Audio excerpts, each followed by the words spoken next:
Hi everyone, Jennifer Blevins-Smith with Integral Clinic Solutions, and you're watching my YouTube channel, Navigating the Business of Medicine.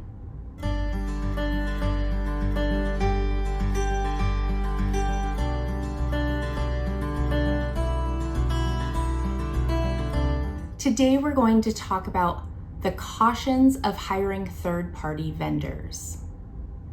Imagine you have hired a third-party vendor to take care of some very important aspects of your business, and after a few months you discover that they have made an error and it's costing you thousands, or even worse, it's putting you at compliance risk. We are going to talk about some of the cautions of hiring third-party vendors, but please don't think that I am trying to discourage you from hiring third parties. It's just to bring awareness and ensure that you're checking up and ensuring they're doing what they're supposed to be doing before it becomes a problem. Some examples of third parties that you could be hiring are for billing, contract and credentialing, IT security, and staffing companies. Hiring a third-party vendor can be very beneficial. They bring a focused expertise in the area that possibly you are not an expert in, or you can't find someone that you trust to take over that role in the practice. Perhaps they're more efficient because of the tools, resources, and knowledge that they have. You could be doing a cost analysis, and maybe perhaps it's cheaper to hire them than bring someone on to your staff to take care of those responsibilities. Of course, you would have to do your own cost analysis on this, but there is a possibility you could also have some cost savings. Of course, you always get what you pay for, and sometimes convenience or saving money could come with some risks. We're going to talk about possibly some red flags to try to look for, as well as what you should be doing as a practice manager or owner to ensure that your third-party vendors are upholding what they should be doing and having your best interest at heart. One of the major financial risks of hiring third-party vendors is that they could be overbilling you or costing you more money than it really would be if you hired someone in-house to do the same duties. Again, we just mentioned this, you would have to do a cost analysis and find out if it would really save you money and if it's really honestly worth a headache of having to monitor someone who works outside of the practice. There also could be hidden fees, so perhaps you didn't ask the right questions or look for the right information when you signed a contract with the vendor, and the services that they're giving you is just the bare minimum. It's just their basic package. However, you realize that there are some things that you need done that is not included in that basic package, so you ask them about it and they say, oh, that's going to cost extra, or that feature is an additional charge. This is where a lot of people run into problems because they're not aware, or they don't know what they don't know. They don't think through the whole process to ask the right questions up front. And it's not until you're locked in and committed to something that you realize you need additional help, and then it starts nickel and diming you. Sometimes they don't work things the way that you would like them to, right? They have their own process, and maybe that won't work for your practice. Maybe you don't even discover that until after you've hired them and it's in process. It's implementing what they're doing to work with your internal workflows and expectations, and things aren't working correctly. I see this a lot with working old AR or outstanding billing for practices. I also see this in contract and credentialing because a lot of contract and credentialing companies have multiple clients and it's very time consuming. If they overfill their plates, then you might not be a priority and they just kind of put you in the cycle and it's not getting done as quick as it could or that you wish it would. In healthcare, every dollar counts, and outsourcing mistakes can add up and it can multiply quickly. That is something to keep in mind. Obviously, it can happen in-house as well. If you hire a staff member that maybe isn't as good at their job as they kind of sold to you that they were when you hired them. But these are things that you would maybe be able to identify a little bit sooner because they do work in-house. Another thing to consider when you're hiring a third-party vendor is the compliance risk.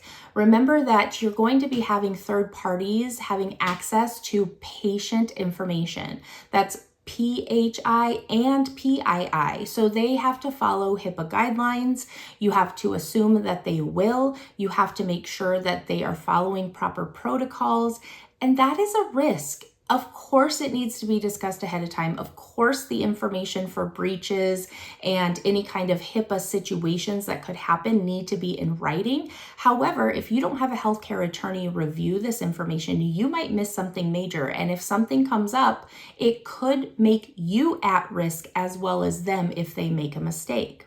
Some of these HIPAA mistakes can cost you your practice. They can cost you your license. And of course, that is the extreme, but it's still something that needs to be considered. Remember that they're representing you, these third-party vendors. So if they make a mistake, they're representing you. And even though they may have made the mistake, you may still be held accountable as, quote, their employer or the person who hired them.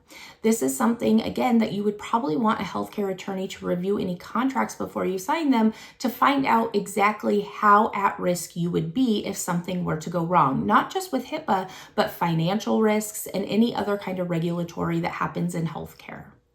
The other thing that a lot of people don't think about is the operational risks of hiring a third party. If they have a lot of staff turnover, if they have someone that leaves that is assigned to your account, how long is it going to take them to get someone to work your stuff? Are they going to have a backup? If somebody goes on vacation, do they have someone that's going to work your account regularly so they don't get behind? Things like that. Those are questions that you would need to ask ahead of time to ensure that nothing gets impacted negatively if something were to change at their business because you don't have control over that. You also want to make sure that the vendors stay on top of the industry knowledge, that they do CMEs, that they go to conferences. They're most up to date in whichever area you are hiring them, whether it's the billing or it's contract and credentialing or it's IT, safety and security for HIPAA compliance and credit card processing. All of those things, you need to make sure that the reason you're hiring them is because they're supposed to be the experts. They're supposed to be people you rely on. However, if they're not staying up to date on the knowledge and changes that go on in the industry, that could be a very big issue. And it is a red flag if they say that they don't, or they're not serious when they answer you when you ask that question. Leading to my big concern when it comes to third-party vendors is being overly reliant on the vendors. That is, for lack of a better term, taking for granted that they're doing everything that they're supposed to be doing and they're doing it correctly, especially after a longer relationship with the same vendor. I noticed this even with internal staff and office managers. Like the owners take for granted that their office managers are doing what they're supposed to be doing, or other staff. And it's not until something very egregious comes to light that they start doing a little bit deeper dive and they realize how bad it's been for how long, but it was never caught because, again, it was assumed that things were being done correctly and to par, and it wasn't. And it can be very costly. It could be a patient safety issue as well, depending on what it is. So you have to make sure as a practice owner, a manager, somebody is always having a checks and balances to ensure everyone is completing their duties the way that they're supposed to. Not just getting it done, but they're following the rules. They're staying on top of what needs to be done based off changes. You cannot take for granted or assume that anyone, whether it's a third-party vendor or an internal resource or staff member, is doing what they're supposed to be doing all the time. This has gotten a lot of small practice owners, in my experience, in a lot of trouble. Some red flags that I want to mention to look out for when you're trying to find vendors for different situations is the contract.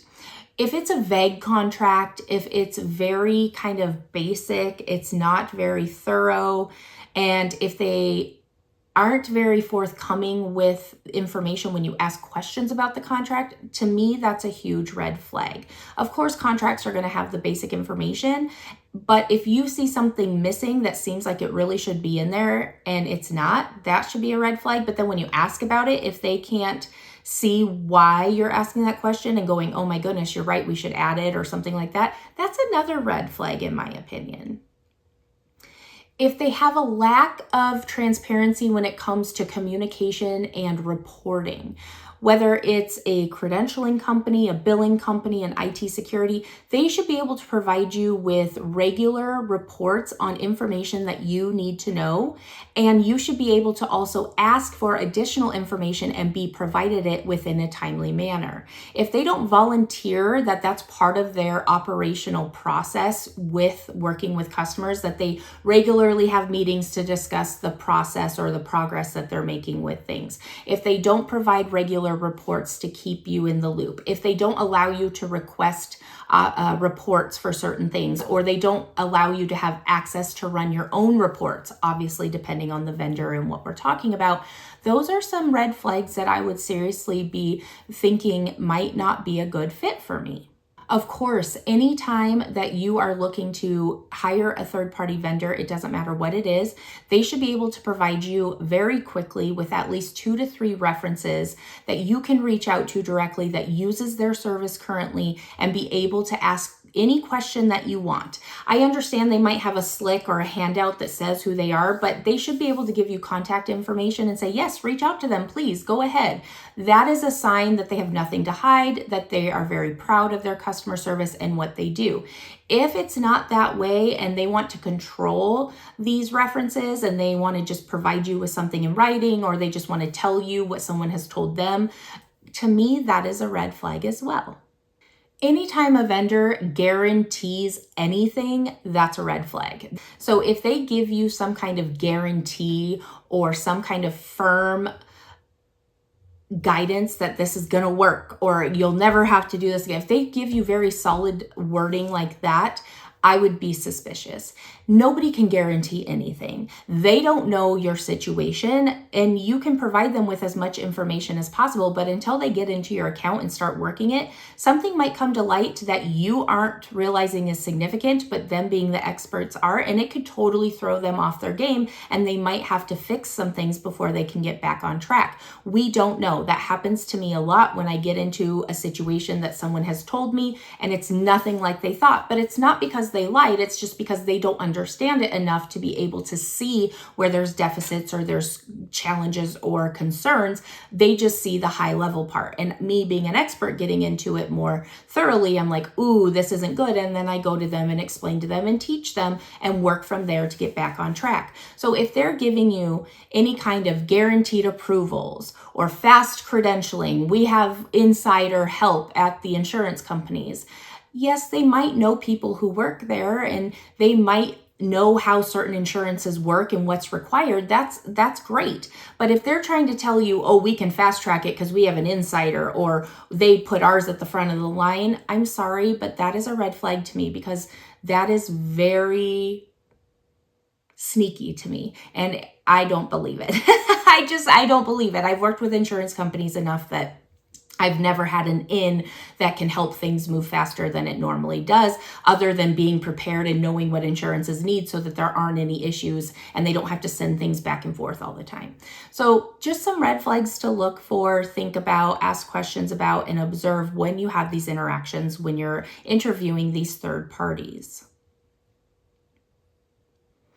There are some best practices for safeguarding your practice and your business. So I just want to go over a few of those. You have to do your due diligence. I know I say that in a lot of my videos, but always vet your vendors and ask for references. Contracts. You want to define your deliverables that they're going to be giving to you. You need to know about penalties and compliance requirements, and it needs to be clear. You need to have regular audits. Review the vendor performance and verify accuracy of their work. They might even have reports that they're willing to show you about their efficiencies and how well they do what service they offer. You need to ensure HIPAA business associate agreements are in place. This will definitely help with data protection and compliancy and yourself. But again, a healthcare attorney getting involved to review those contracts is never a bad idea. And you want to keep some of your functions in-house. At least one staff needs to be monitoring the process in which they're responsible for. So if it's billing, somebody should be monitoring some of the claims and payments. If it's credentialing, contracting, somebody should be communicating with them regularly and asking for updates. If it's IT security, again, having someone communicating with them regularly and getting updates. You don't just want to assume, and they need to know that you're watching them and that you are going to ensure that they're doing what they're supposed to be in their deliverables. Third-party vendors can add value. They can add financial value, compliance value, and it is true that there are risks in those areas, but it's up to you to make sure that you're doing what you need to before hiring a vendor to ensure there are no red flags and you're asking the right questions to decrease as many future problems as possible. If you have any questions or comments about this, please leave that in the comments below. Smash the thumbs up button if today's video was helpful. Subscribe to my channel if you haven't already, and please share this video with your colleagues. I appreciate the support, and we will see you next time. Bye-bye.